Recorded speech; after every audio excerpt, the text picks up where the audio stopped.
Obviously, yes, but I did want to go into more detail and see what weapons the Mercs are really using, excluding reskins. Sorry, generic. I'll go in order, starting with Flanker today. Without further ado, let's go. Starting out with the stock lever shotgun, from what I could find, this is a model called the Winchester Model 1887, with a shortened stock, as you can see here. This shotgun was famously used by the Terminator in, well, the Terminator movies. With a quick Google search, I also found that the first instance of this shotgun was being made in the spring of 1887 by designer John Browning and manufactured by the Winchester Repeating Arms Company. Many buyers either used this gun for self-defense or hunting. Next up is the BFB, and from what I dug up, I couldn't find much. What I did find either wasn't a lever-based shotgun like the BFB, or it didn't have the flat bit at the start of the barrel. See that right there? I do believe it's heavily inspired by the repeating shotguns, such as the Ranger repeating shotgun, and ones that look similar. Obviously attached with a drum mag on the bottom, because why not? Yes, I know it's a Babyface Nelson reference. The Colbat, which is a stupid name and should just be Cobalt, looks a lot like a pocket pistol in shotgun form. From my research, it looks a lot like a Heiser branded pocket shotgun / pistol, like the PS1 model or the PKO 45 model. Next up is a very simple one. Double barrels are synonymous with being popular, and dare I say more popular than pump action ones. I found that the Wyatt Earp double barrel shotgun with a sawed-off barrel and a shortened stock fits the looper perfectly. I couldn't see a real manufacture date or company, but what I did see is that double barrels have been around since the late 18th century, and sawed-off double barrels started popping up around the late 19th century. Interesting stuff. Also, this goes with the soda popper considering they're both sawed-off DBs. For this one, it's less of a shotgun and more of a rifle, and from what I found, it looks a lot similar to the Henry Classic 22 WMR, manufactured in good old Brooklyn, New York, where, funnily enough, Flanker is said to be from. The gun was made by Henry Repeating Firearms, a company started by Louis Imperato and his son Anthony Imperato in 1996, although they didn't start sending out the repeaters until the next year of March 1997. The shotgun cannon is going to be a bit more of a special case. While yes, shotguns with drum mags exist, I couldn't find any lever shotguns that use a real drum mag. From what I can tell, it's a heavily modified lever action rifle, made to shoot shotgun rounds with a drum mag and topped off with an over-exaggerated exit hole to the barrel.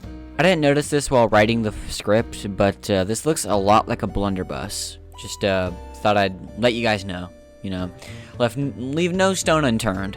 I doubt this addition is very helpful when it comes to actually using this thing in real life where it exists, but it doesn't, so yeah. To round out our primaries, we have a very easy one, the Specialist. Now just give me a second, because this is a pretty long name. I found the Henry H018XAH410, a tactical lever shotgun that looks very similar to the Specialist, which is honestly my least favorite flanker primary, which sucks because it looks the coolest. Not to just get away from guns for a bit, flanker has a few secondaries that are drinks and a pair of shoes for some reason. The Bloxy Cola is said to be a mix between Pepsi and Coke, being Roblox's biggest soda brand. Following up, there's the Witch's Brew, which is very obviously a Mountain Dew equivalent, the slogans being very similar. Then there's the Mad Milk, which, for everyone's sake, is actually a jar of milk and, not baby batter. Next up is the Super Sneakers, which are a plain gray retexture of the Nerf shoes from 2013. Yep, just shoes covered in gray paint. And finally there's the Batarang, which is just an axe head jammed into the bottom half of a broken wooden bat, making this probably one of the most homemade weapons in the game. Moving back to his guns, Flanker has a bit of variety, starting out with the good old 1911. The stock pistol for both Flanker and Mechanic are very obviously the popular American sidearm dating back to the First World War. The model that I found that these two are using looks a lot like the Colt 1911, or the Browning High Power if you're the wiki, but who uses the wiki? Next up is quite an underrated secondary if you ask me, the concealed carry. From what I found, it looks a lot like a 380 automatic Colt pistol, typically used for self-defense as a pocket pistol, hence the previous name being the Pretty Boys pocket pistol. Right away, you can tell that this isn't a very modified gun. Immediately, I noticed that it looks a lot like a Beretta M9, and on the TC2 wiki it says it is, so yeah.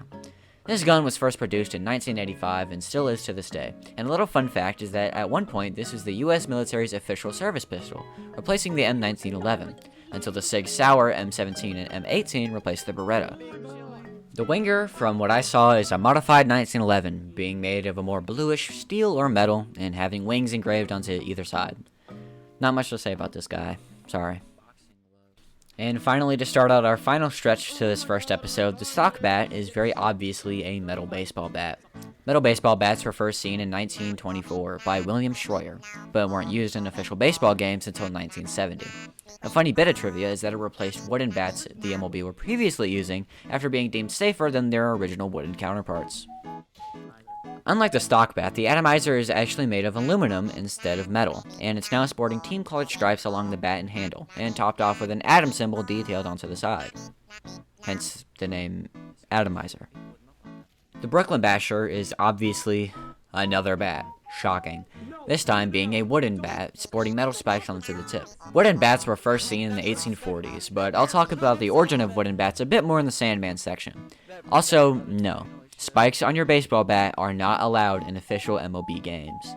But go nuts with your friends. Candy canes were first discovered around the 1840s after a German immigrant used one to decorate his Christmas tree. Although originally, candy canes were fully white and didn't gain their red stripes until about the 1900s. The cold shoulder is based off this stick I found outside. I don't know.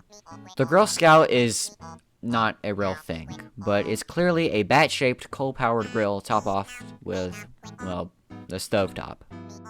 Wooden bats, like I said earlier, were first seen in the 1840s, when the sport started gaining popularity. Many times the players would make their own bats out of whatever wood they can find. They were replaced for being deemed too dangerous, often splintering and breaking in half in the middle of games. This is literally just a plank of wood.